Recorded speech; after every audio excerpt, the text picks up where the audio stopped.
ಭಾರತ ಮತ್ತು ಪಾಕಿಸ್ತಾನದ ನಡುವೆ ಉದ್ವಿಗ್ನತೆ ಹೆಚ್ಚಾಗಿದೆ. ಈ ವಿಷಯದಲ್ಲಿ ಅಮೆರಿಕ ಮಧ್ಯಪ್ರವೇಶಿಸುವುದಿಲ್ಲ ಎಂದು ಹೇಳಿದೆ. ಇದು ನಮಗೆ ಸಂಬಂಧಿಸಿದ ವಿಷಯವಲ್ಲವೆಂದು ಹೇಳಿದೆ. ಸಂದರ್ಶನವೊಂದರಲ್ಲಿ ಮಾತನಾಡಿದ ಅಮೆರಿಕ ಉಪಾಧ್ಯಕ್ಷ ಜೆಡಿ ವ್ಯಾನ್, ಎರಡೂ ಪರಮಾಣು ಶಕ್ತಿ ಹೊಂದಿರುವ ರಾಷ್ಟ್ರಗಳ ನಡುವೆ ಸಂಘರ್ಷ ಹೆಚ್ಚಾಗುವ ಅಪಾಯದ ಬಗ್ಗೆ ಅಮೆರಿಕ ಚಿಂತಿಸಿದೆ. ಆದರೆ ಅವರ ಕ್ರಮಗಳನ್ನು ನಾವು ನಿರ್ದೇಶಿಸಲು ಸಾಧ್ಯವಿಲ್ಲವೆಂದು ಅವರು ಹೇಳಿದ್ದಾರೆ. ಉಭಯ ದೇಶಗಳು ಮಾತುಕತೆ ಮೂಲಕ ಸಮಸ್ಯೆ ಬಗೆಹರಿಸಿಕೊಳ್ಳಲು ವಾಷಿಂಗ್ಟನ್ ಪ್ರೋತ್ಸಾಹಿಸುತ್ತದೆ ಎಂದಿದ್ದಾರೆ.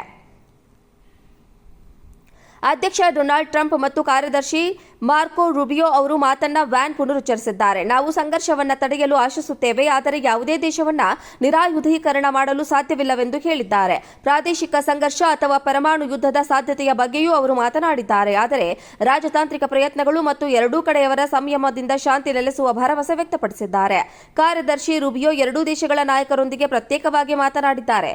ತಕ್ಷಣವೇ ಉದ್ವಿಗ್ನತೆ ಕಡಿಮೆ ಮಾಡುವಂತೆ ಒತ್ತಾಯಿಸಿದ್ದಾರೆ. ಭಯೋತ್ಪಾದನೆ ವಿರುದ್ಧ ಹೋರಾಡಲು ಅಮೆರಿಕ ಬದ್ಧವಾಗಿದೆ ಎಂದು ಅವರು ಹೇಳಿದ್ದಾರೆ.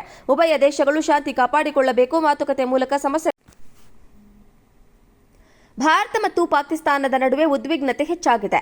ಈ ವಿಷಯದಲ್ಲಿ ಅಮೆರಿಕ ಮಧ್ಯಪ್ರವೇಶಿಸುವುದಿಲ್ಲ ಎಂದು ಹೇಳಿದೆ. ಇದು ನಮಗೆ ಸಂಬಂಧಿಸಿದ ವಿಷಯವಲ್ಲವೆಂದು ಹೇಳಿದೆ. ಸಂದರ್ಶನವೊಂದರಲ್ಲಿ ಮಾತನಾಡಿದ ಅಮೆರಿಕ ಉಪಾಧ್ಯಕ್ಷ ಜೆಡಿ ವ್ಯಾನ್, ಎರಡೂ ಪರಮಾಣು ಶಕ್ತಿ ಹೊಂದಿರುವ ರಾಷ್ಟ್ರಗಳ ನಡುವೆ ಸಂಘರ್ಷ ಹೆಚ್ಚಾಗುವ ಅಪಾಯದ ಬಗ್ಗೆ ಅಮೆರಿಕ ಚಿಂತಿಸಿದೆ.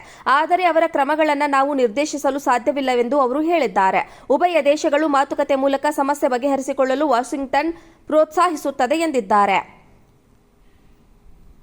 ಅಧ್ಯಕ್ಷ ಡೊನಾಲ್ಡ್ ಟ್ರಂಪ್ ಮತ್ತು ಕಾರ್ಯದರ್ಶಿ ಮಾರ್ಕೊ ರೂಬಿಯೋ ಅವರು ಮಾತನ್ನ ವ್ಯಾನ್ ಪುನರುಚ್ಚರಿಸಿದ್ದಾರೆ. ನಾವು ಸಂಘರ್ಷವನ್ನು ತಡೆಯಲು ಆಶಿಸುತ್ತೇವೆ, ಆದರೆ ಯಾವುದೇ ದೇಶವನ್ನು ನಿರಾಯುಧೀಕರಣ ಮಾಡಲು ಸಾಧ್ಯವಿಲ್ಲವೆಂದು ಹೇಳಿದ್ದಾರೆ. ಪ್ರಾದೇಶಿಕ ಸಂಘರ್ಷ ಅಥವಾ ಪರಮಾಣು ಯುದ್ಧದ ಸಾಧ್ಯತೆಯ ಬಗ್ಗೆಯೂ ಅವರು ಮಾತನಾಡಿದ್ದಾರೆ. ಆದರೆ ರಾಜತಾಂತ್ರಿಕ ಪ್ರಯತ್ನಗಳು ಮತ್ತು ಎರಡೂ ಕಡೆಯವರ ಸಂಯಮದಿಂದ ಶಾಂತಿ ನೆಲೆಸುವ ಭರವಸೆ ವ್ಯಕ್ತಪಡಿಸಿದ್ದಾರೆ.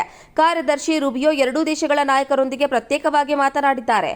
ತಕ್ಷಣವೇ ಉದ್ವಿಗ್ನತೆ ಕಡಿಮೆ ಮಾಡುವಂತೆ ಒತ್ತಾಯಿಸಿದ್ದಾರೆ. ಭಯೋತ್ಪಾದನೆ ವಿರುದ್ಧ ಹೋರಾಡಲು ಅಮೆರಿಕ ಬದ್ಧವಾಗಿದೆ ಎಂದು ಅವರು ಹೇಳಿದ್ದಾರೆ. ಉಭಯ ದೇಶಗಳು ಶಾಂತಿ ಕಾಪಾಡಿಕೊಳ್ಳಬೇಕು, ಮಾತುಕತೆ ಮೂಲಕ ಸಮಸ್ಯೆಗಳನ್ನು ಬಗೆಹರಿಸಿಕೊಳ್ಳಬೇಕು ಎಂದು ಅವರು ಸಲಹೆ ನೀಡಿದ್ದಾರೆ. ಭಾರತ ಮತ್ತು ಪಾಕಿಸ್ತಾನದ ನಡುವೆ ಉದ್ವಿಗ್ನತೆ ಹೆಚ್ಚಾಗಿದೆ. ಈ ವಿಷಯದಲ್ಲಿ ಅಮೆರಿಕ ಮಧ್ಯಪ್ರವೇಶಿಸುವುದಿಲ್ಲ ಎಂದು ಹೇಳಿದೆ. ಇದು ನಮಗೆ ಸಂಬಂಧಿಸಿದ ವಿಷಯವಲ್ಲವೆಂದು ಹೇಳಿದೆ. ಸಂದರ್ಶನವೊಂದರಲ್ಲಿ ಮಾತನಾಡಿದ ಅಮೆರಿಕ ಉಪಾಧ್ಯಕ್ಷ ಜೆಡಿ ವ್ಯಾನ್, ಎರಡೂ ಪರಮಾಣು ಶಕ್ತಿ ಹೊಂದಿರುವ ರಾಷ್ಟ್ರಗಳ ನಡುವೆ ಸಂಘರ್ಷ ಹೆಚ್ಚಾಗುವ ಅಪಾಯದ ಬಗ್ಗೆ ಅಮೆರಿಕ ಚಿಂತಿಸಿದೆ. ಆದರೆ ಅವರ ಕ್ರಮಗಳನ್ನು ನಾವು ನಿರ್ದೇಶಿಸಲು ಸಾಧ್ಯವಿಲ್ಲವೆಂದು ಅವರು ಹೇಳಿದ್ದಾರೆ.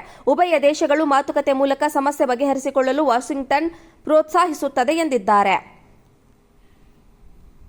ಅಧ್ಯಕ್ಷ ಡೊನಾಲ್ಡ್ ಟ್ರಂಪ್ ಮತ್ತು ಕಾರ್ಯದರ್ಶಿ ಮಾರ್ಕೊ ರೂಬಿಯೋ ಅವರು ಮಾತನ್ನ ವ್ಯಾನ್ ಪುನರುಚ್ಚರಿಸಿದ್ದಾರೆ. ನಾವು ಸಂಘರ್ಷವನ್ನು ತಡೆಯಲು ಆಶಿಸುತ್ತೇವೆ, ಆದರೆ ಯಾವುದೇ ದೇಶವನ್ನು ನಿರಾಯುಧೀಕರಣ ಮಾಡಲು ಸಾಧ್ಯವಿಲ್ಲವೆಂದು ಹೇಳಿದ್ದಾರೆ. ಪ್ರಾದೇಶಿಕ ಸಂಘರ್ಷ ಅಥವಾ ಪರಮಾಣು ಯುದ್ಧದ ಸಾಧ್ಯತೆಯ ಬಗ್ಗೆಯೂ ಅವರು ಮಾತನಾಡಿದ್ದಾರೆ. ಆದರೆ ರಾಜತಾಂತ್ರಿಕ ಪ್ರಯತ್ನಗಳು ಮತ್ತು ಎರಡೂ ಕಡೆಯವರ ಸಂಯಮದಿಂದ ಶಾಂತಿ ನೆಲೆಸುವ ಭರವಸೆ ವ್ಯಕ್ತಪಡಿಸಿದ್ದಾರೆ.